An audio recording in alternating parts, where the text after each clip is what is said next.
Huwag niyo na po kaming hanapin sa mga presinto sapagkat ang inyong mga pulis ay nasa inyo ng mga telepono.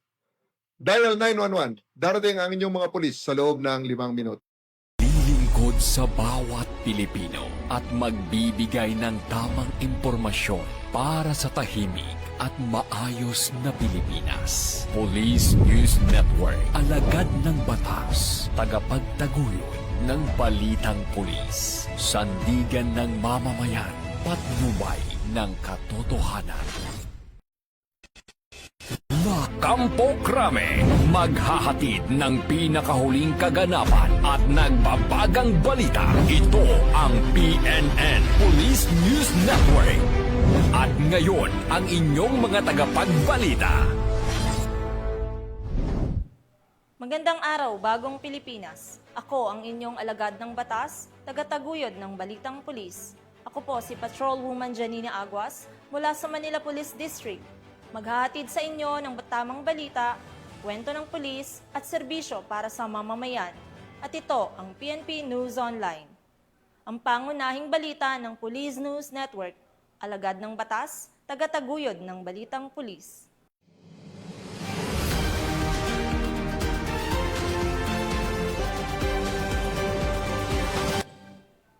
Narito ang mga balitang dapat niyong abangan.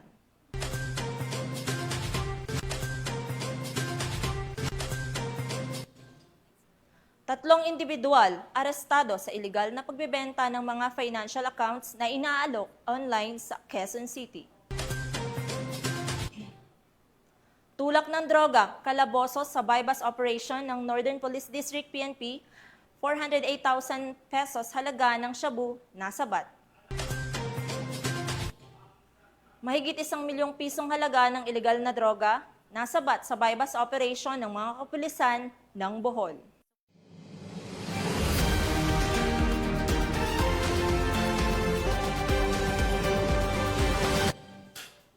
Narito ang mga balitang hatid ng ating PNN correspondents mula sa iba't ibang panig ng bansa.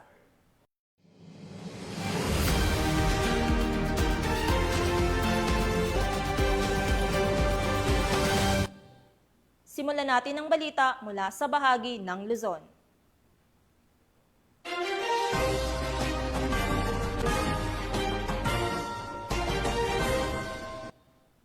Nadakip ng Quezon City District Anti-Cybercrime Team ang tatlong individual sa magkakasunod na operasyon laban sa ilegal na pagbebenta ng mga financial accounts na iniaalok online. Ang mga sospek ay nahuli sa akto ng pakikipagtransaksyon gamit ang social media platforms. Patrolwoman Mary Grace Artizuela sa report. Sa magkakasunod na operasyon ng Quezon City District Anti-Cybercrime Team sa iba't ibang lugar sa Quezon City, timbog ang tatlong individual na sangkot sa iligal na pagbebenta ng mga financial accounts na inaalok online. Ang operasyon na isinagawa bilang bahagi ng pinagting na cyber patrolling ng PNP Anti-Cybercrime Group laban sa mga individual na nagsasagawa ng mga iligal na aktibidad sa mga online platforms. Dahil sa naturang operasyon, tatlong suspect ang naaresto at kasalukuyang nahaharap sa kasong paglabag sa Republic Act 12010 Anti-Financial Account Scamming Act o AFASA na may kaugnayan sa Cybercrime Prevention Act. Ang mga naaresto ay pansamantalang nasa kustodiya ng QCDAC para sa kaukulang dokumentasyon at agarang pagsasampa ng kaso laban sa kanila. Paalala sa ating mga kababayan na huwag na ipapayak na ipagamit, ipagbili o iparenta ang mga inyong financial accounts tulad ng GCash, Paymaya at iba pang mga bank account. Dahil maaari itong magamit ng mga criminal at scammers sa kanilang mga illegal na activity. Ang mahirap pa dito, kahit hindi ikaw mismo ang gumawa ng krimen ay pwede ka pa rin makasuhan dahil sa'yo nakapangalan ng account. Kaya ang aming paalala na maging maingat, maging responsable at maging kasangkapan ng krimen. Mula dito sa Campo Crame, ako ang inyong PNN correspondent, Patrolwoman Mary Grace Artizuela, nagbabalita para sa Police News Network, alagad ng batas, tagataguyod ng Balitang Pulis. Maraming salamat, Patrolwoman Artizuela. Kalaboso ang isang hinihinalang tulak ng droga sa ikinasang bypass operation ng Northern Police District sa Caloocan City. Tinatayang 400,000 pisong halaga ng hinihinalang shabu nasamsam mula sa suspect na ngayon ay nakaharap sa kasong paglabag sa RA 9165. Corporal Abigail Rojas, ibalita mo. Kalaboso ang dalawang hinihinalang tulak ng iligal na droga ng mga operatiba ng Northern Police District, District Drug Enforcement Unit o NPD-DDEU sa isang buy-bust operation sa Barangay 28, Caloocan City, dakong alas 4 pasado ng madaling araw. Kinilala ng pulisya ang mga nadakip na suspect na sina alias Tetong, 34 na anyos, residente ng Tondo, Manila at Tonton, 41 anyos, isang tricycle driver mula sa Maypaho, Caloocan City. Sila ay kapwa itinuturing na high-value individuals. Nasamsam sa lugar ng operasyon ang humigit kumulang 60 gramo ng hinihinalang shabu na may tinatayang standard drug price na 408,000 pesos. Mahaharap ang mga suspect sa kasong paglabag sa Section 5, 11 at 26 ng Republic Act 9165 o ang Comprehensive Dangerous Drugs Act of 2002. Mula dito sa Metro Manila, ako po ang inyong PNN Correspondent, Police Corporal Abigail Rojas, alagad ng batas, tagataguyod ng Balitang Pulis. Maraming salamat, Police Corporal Rojas. Nasamsam ng mga kapulisan ng Benguet PNP ang mahigit 50,000 pisong halaga ng hinihilalang ilegal na droga sa isinagawang bypass operation na nagresulta sa pagkakaaresto ng 2 drug personalities. Ang operasyon ay bahagi ng pinaigting na kampanya kontra ilegal na droga sa rehiyon. Ang report kay Police Master Sergeant Lenny Valerio.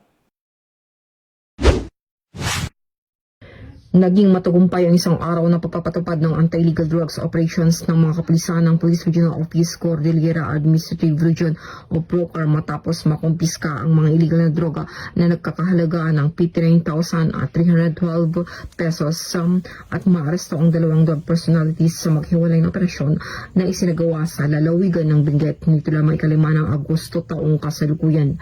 Sa isinagawang marijuana eradication operation, isang plantasyon ng marijuana na natamnam ng 200 fully grown marijuana plants at may standard drug price na 40,000 pesos ang nadiskubre ng mga pinagsanib na pwersa mula sa Bacon Municipal Police Station, Provincial Intelligence Unit, Provincial Drug Enforcement Unit ng Benguet Police Provincial Office at Regional Intelligence Division ng PROCAR, Regional Intelligence Unit 14 at Philippine Drug Enforcement Agency Cordillera sa Barangay Cayapa, Bacon, Benguet.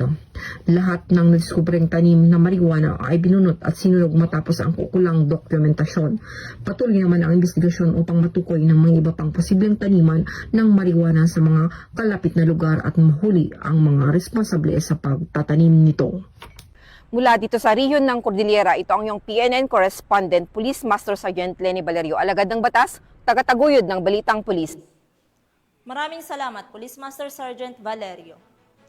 Bilang tugon sa pangangailangan ng mga mamamayang naapektuhan ng Bagyong Emong, nagsanib puwersa ang Philippine National Police, Department of Social Welfare and Development, at mga volunteers sa lungsod ng San Fernando, La Union. Ibabahagi yan ni Police Master Sergeant Robert Abella Jr. Sa isang makulay na pagpapakita ng pagkakaisa at malasakit, nagsanib puwersa ang mga ahensya ng gobyerno at mga voluntaryong mamamayan upang magtulungan sa pag-unload at pamamahagi ng mga relief pack sa mga residente ng lungsod ng San Fernando na naapektuhan ng Bagyong Emong. Pinangunahan ng City of San Fernando Police Station sa pamumuno ni Police Lieutenant Colonel Rogelio B. Miedes, Officer in Charge, kasama ang mga police trainees, ang Bureau of Fire Protection, ang mga empleyado ng pamahalaang lungsod ng San Fernando, mga opisyal mula sa Department of Social Welfare and Development, mga lokal na opisyal at iba pang mga volunteer groups ang pagtulong sa pag-unload ng mga relief goods na ipinamigay ng DSWD sa harap ng City Hall. Layunin ng bayanihan na ito na mabilis na makarating sa mga apektadong pamilya ang mga pangunahing pangangailangan upang matulungan silang makabangon mula sa trahedya na dulot ng Bagyong Emong. Ang pagtutulungan ng mga ahensya ng gobyerno at mga mamamayan ay isang magandang halimbawa ng bayanihan sa makabagong panahon. Ito ay hindi lamang isang pagsasama-sama ng mga tao sa gitna ng sakuna, kundi isang simbolo rin ng isang mas united at matatag na bansa. Ipinapakita nito ang halaga ng pagtutulungan na sa bawat hakbang ng bawat isa, muling binubuo ang pag-asa at mga pangarap ng mga apektadong pamilya. Sa bawat pagkilos, napapalakas ang bayanihan na magdadala ng mas maliwanag na kinabukasan para sa isang bagong Pilipinas. Mula dito sa Ilocos Region, ako po ang inyong PNN Correspondent, Police Master Sergeant Robert Abella Jr., alagad ng batas, tagataguyod ng Balitang Pulis. Maraming salamat, Police Master Sergeant Abella. Naaresto ang isang babae sa bisa ng search warrant na isinilbi ng Aritao Municipal Police Station sa Nueva Vizcaya matapos mahulihan ng tinatayang 100,000 pesos na halaga ng hinihinalang shabu. Ibabalita yan ni Patrolwoman Rochelle Ledesma. Isang babae ang arestado ng Aritao Municipal Police Station sa pamumuno ni Police Major Benjamin G. Pagapa Jr. Hepe matapos ang pagkakumpiska ng pinaghihinalaang shabu na nagkakalaga ng higit 100,000 piso sa isinagawang search warrant sa tahanan ni alias Jane sa Aritao, Nueva Vizcaya. Naaresto natin si alias Jane sa pamamagitan ng isang search warrant na ating isinilbi sa kanya. Nung tayo po kasi ay na-serve natin po yung search warrant, mayroon po tayong nakuhang illegal na droga sa loob ng kanyang bahay. So siya po ay naaresto na kasong paglabag po dun sa Republic Act 9165. Nakumpiska sa tahanan ng suspect ang 15 medium-size heat seal plastic sachet na naglalaman ng white crystalline substance na pinaghihinalaang shabu na may timbang na 1 gramo bawat isa at may kabuuang halaga ng 102,000 piso. 3 maliliit na sachet na pinaghihinalaang shabu na may timbang na 0.05 gramo bawat isa at nagkakahalaga ng 1,020. Mga personal na gamit, itim na Biblia, itim na pitaka, Vivo cellphone, clear plastic at dilaw na lighter. Naging matagumpay ang operasyon sa tulong ng Nueva Vizcaya Provincial Intelligence Unit at Philippine Drug Enforcement Agency. Ito naman ang mensahe ni Police Major Pagapa upang mahuli ang mga katulad ni alias Jane at mapanatili ang katahimikan at kaayusan ng komunidad. Ang may papayo lang po natin sa ating mga kababayan dito sa Aritao, ang atin pong himpilan ng pulisya na akin pong pinamumunuan ay bukas po at ang aming mga hotlines po ay laging bukas para kung kayo po ay mayroong mga tawag, mga concerns at kayo ay may napapansin kakaiba sa inyong mga paligid, ay tawagan nyo lamang po kami at lagayang-gaya na po ng ating sinasabi ng ating Chief PNP na ang pulis po ay maaari nyo lang pong tawagan sa numero 911. Sinisiguro po namin na kami po ay darating na sa pinakamabilis na paraan.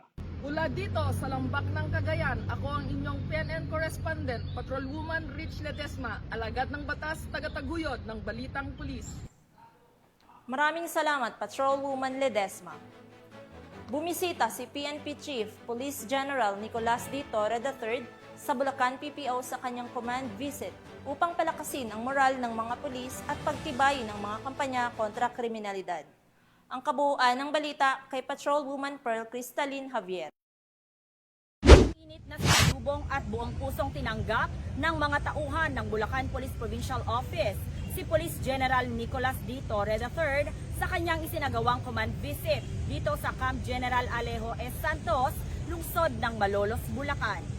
Pinangunahan ng aktibidad ni Police Brigadier General Ponce Rogelio I. Peñones Jr., Regional Director ng Police Regional Office 3, katuwang si Police Colonel Angel L. Garciliano, Acting Provincial Director ng Bulacan Police Provincial Office, kasama ang Command Group, mga Chief of Police ng iba't ibang bayan at lungsod at mga opisyales ng pamahalaang panlalawigan ng Bulacan. Tampok sa aktibidad ang pagbabasbas at formal na turnover ng mga kagamitang ipinagkaloob ng pamahalaang panlalawigan ng Bulacan, kabilang ang pagpirma sa Deed of Donation. Sa nasabing seremonya, opisyal na tinanggap ng Bulacan Police Provincial Office ang 24 na unit ng motorsiklo na gagamitin sa mas pinaigting na pagpapatrolya sa iba't ibang lugar sa lalawigan. Kabilang din sa mga ipinagkaloob ang 1 unit ng Toyota Rush, 100 unit ng handheld radio para sa mas mabilis at epektibong komunikasyon, at mga drone na magagamit sa mga surveillance at rescue operation. Ipinagmalaki rin ng kapulisan ng Bulacan ang kanilang natatanging tagumpay, kabilang ang masigasig na pagsuporta sa layunin ni Police General Torre III na makamit ang 5 minutong response time sa bawat insidente, bilang bahagi ng mas mabilis at mas epektibong pagbibigay ng serbisyong pampubliko. Kasabay nito, ginawaran ng pagkilala ang mga kapulisan na nagpakita ng kahusayan, katapangan at dedikasyon sa pagtupad ng kanilang tungkulin. Nagkaroon din ng paglagda sa sinumpaang suporta ng mga lokal na pinuno ng iba't ibang sangay sa lipunan ng bayan ng Bulacan. Dagdag pa rito, namahagi rin si Chief PNP ng mga sako ng bigas sa mga tauhan ng kapulisan bilang pagkilala sa kanilang tapat na paglilingkod sa bayan sa kabila ng naranasang kalamidad na hindi naging hadlang upang gampanan nila ang kanilang sinumpaang tungkulin. Binigyang diin din ni PNP Chief ang kahalagahan ng profesionalismo, integridad at malasakit sa serbisyo at hinikayat ang mga kapulisan na ipagpatuloy ang kanilang mabuting gawain sa ilalim ng mas pinaigting na kampanya laban sa lahat ng uri ng krimen. Bahagi rin ng kanyang mensahe ang pasasalamat sa suporta ng lokal na pamahalaan at ng komunidad sa mga inisyatibo ng kapulisan. Patunay lamang ito na ang pambansang pulisya ay patuloy na nagsusumikap na mapahusay ang kanilang kakayahan at serbisyo para sa kapakanan at kaligtasan ng sambayanan. Ang pagkikipagtulungan sa pamahalaan ay isang positibong hakbang tungo sa mas ligtas, mas maayos at mas maunlad na komunidad.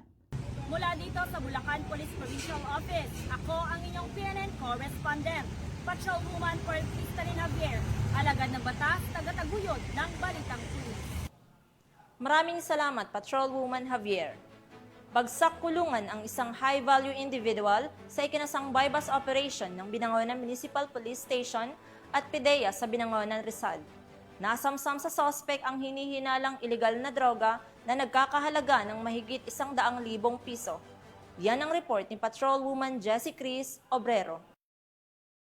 Isang high-value individual ang naaresto sa isinagawang buy-bust operation ng Binangonan Municipal Police Station sa Barangay Makamot, Binangonan, Rizal. Kinilala ang suspect na si alias Freddy, 42 anyos, walang trabaho at residente ng Barangay Libis, Binangonan, Rizal. Nakuha sa kanya ang 25.70 gramo ng hinihinalang shabu na may tinatayang halagang 174,760 pesos, buy-bust money at isang cellphone. Ang operasyon ay bahagi ng proyektong pabili nga po ng Binangonan MPS katuwang ang PIDEA. Maayos namang naipaliwanag sa suspect ang kanyang mga karapatang konstitusyonal habang ang mga ebidensya ay maayos na naimbentaryo sa presensya ng mga testigo. Nahaharap ngayon si Freddy sa kasong paglabag sa Section 5 at 11 ng Republic Act 9165 o Comprehensive Dangerous Drug Act of 2002. Mula dito sa Calabarzon, ako ang inyong Police News Network correspondent, Patrolwoman Jessie Cris Obrero, alagad ng batas, tagataguyod ng Balitang Pulis. Maraming salamat, Patrolwoman Obrero. Tunghayan naman natin ang mga balita mula sa Visayas.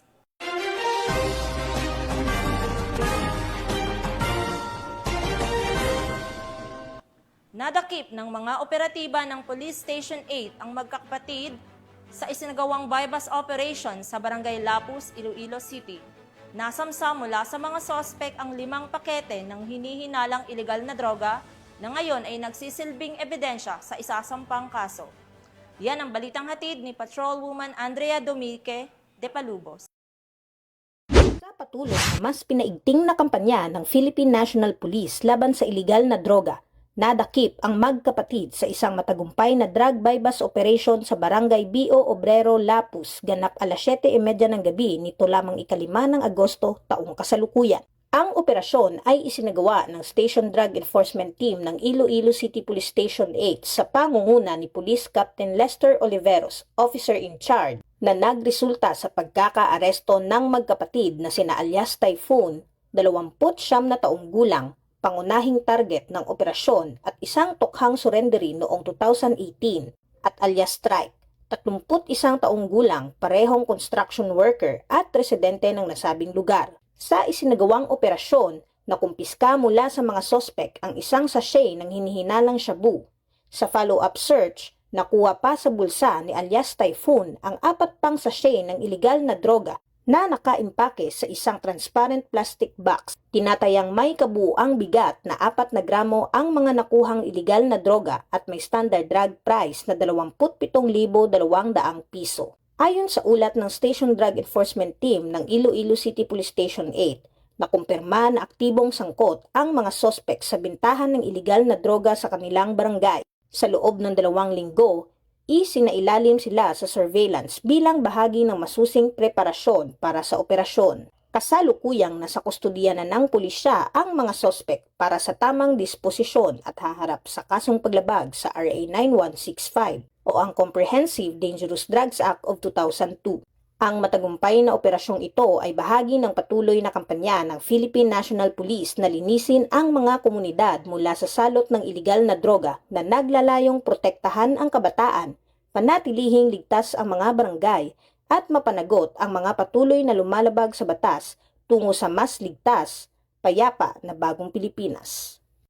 Mula dito sa Western Visayas, ako ang inyong Police News Network Correspondent, Patrolwoman Andrea Dominic Dipalobos, alagad na batas, tagataguyod na balitang pulis. Maraming salamat, Patrolwoman Dipalobos. Mahigit 1 milyong pisong halaga ng ilegal na droga nasabat sa bypass operation ng mga kapulisan. 3 high-value individual arestado sa Talisay Island, Loon, Bohol. Patrolwoman Flora May Azares, ibalita mo. Piska ng kapulisan ng Loon ang higit 1,400,000 pisong halaga ng hinihinalang shabu sa 3 high-value individual sa isinagawang bypass operation ng mga otoridad sa Purok 3 Barangay Talisay, Loon, Bohol, noong ika-5 ng Agosto ng taong kasalukuyan. Kinilala ni Police Captain Thomas Zenchong, Chief of Police ng Loon Municipal Police Station, Bohol Police Provincial Office, ang mga HBA na suspect na sina Mark, 45 anyos, Romel, 42 anyos, at Mia, 32 anyos, na pawang mga residente ng Barangay Talisay, Cabilao Island, Loon, Bohol. Bandang alas 2:46 ng madaling araw, nang ikinasa ng mga operatiba ang naturang bypass operation na nagresulta sa pagkaaresto ng mga sospek at pagkasabat ng 6 na pakete ng hinihinalang shabu na may timbang na 210 gramo at may standard drug price na 1,428,000 pesos, bypass money, cellphone at sling bag. Kasalukuyang nasa kustodiya ng Loon Municipal Police Station ang mga sospek at mahaharap sa kasong paglabag sa RA 9165 o Comprehensive Dangerous Drugs Act of 2002.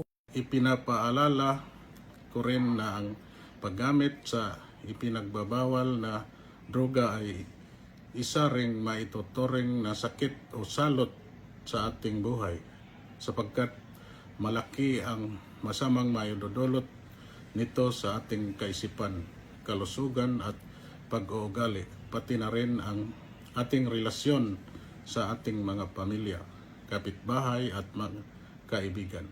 Mas madali nating makukuha ang tunay na kapayapaan at katiwasayan sa mahal nating Loon Madanihon. Mula dito sa Central Visayas, ako ang inyong Police News Network Correspondent, Patrolwoman Flora May Azares, alagad ng batas, tagataguyod ng balitang pulis. Maraming salamat, Patrolwoman Azares. Narito naman ang mga balita mula sa bahagi ng Mindanao.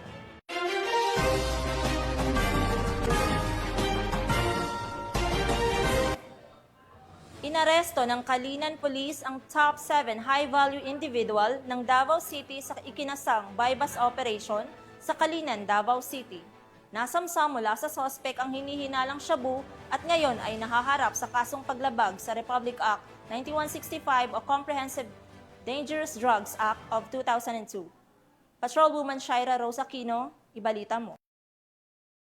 Top 7 sa listahan ng high-value individual sa Davao City sa ikinasang bypass operation na pinangunahan ng mga operatiba ng Kalinan Police Station, katuwang ang 2nd City Mobile Force Company nitong Agosto 5 sa Purok 9, Ramon Magsaysay Street, Barangay Kalinan Poblacion, Kalinan, Davao City.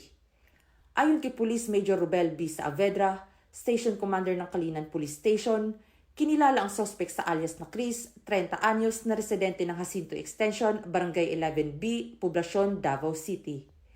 Na-recover mula sa kanya ang tinatayang 5.2 grams ng hinihinalang shabu na may standard drug price na humigit kumulang 35,360 pesos. Ang suspect ay nasa kustodiya na ng nasabing istasyon at nahaharap sa kasong paglabag sa Republic Act 9165 o ang Comprehensive Dangerous Drugs Act of 2002. Ang pagkakakumpiska ng mahigit 36,000 na halaga ng shabu ay isang malaking tagumpay laban sa patuloy na kampanya ng pamahalaan kontra iligal na droga. Patunay din ito ng mahigpit na pagpapatupad ng batas ng mga kapulisan sa lungsod.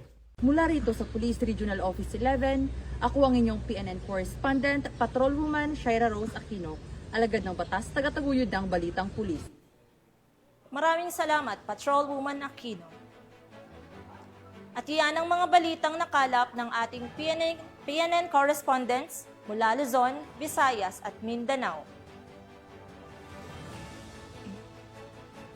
At bago po matapos ang ating programa, nais po naming batiin ngayong araw, ika-7 ng Agosto, 2025, ang ika-6 na anibersaryo ng programang Sumbong Nyo, Aksyon Agad, SNAA, sa PNP Multimedia Center, Camp Crame.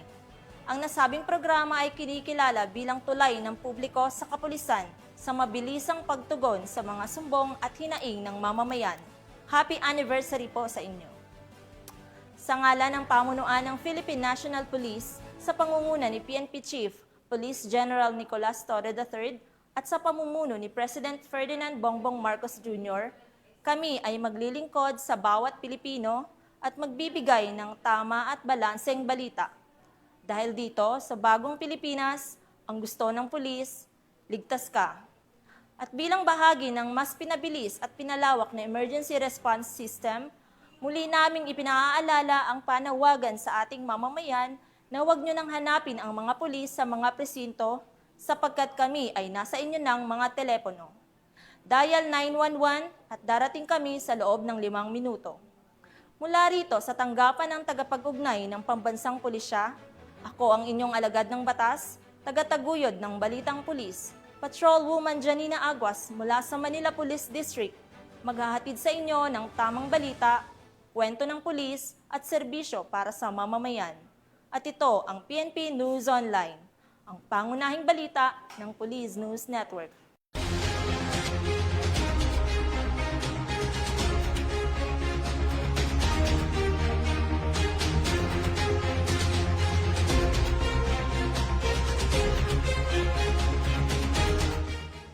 Police News Network, alagad ng batas, tagapagtaguyod ng balitang pulis.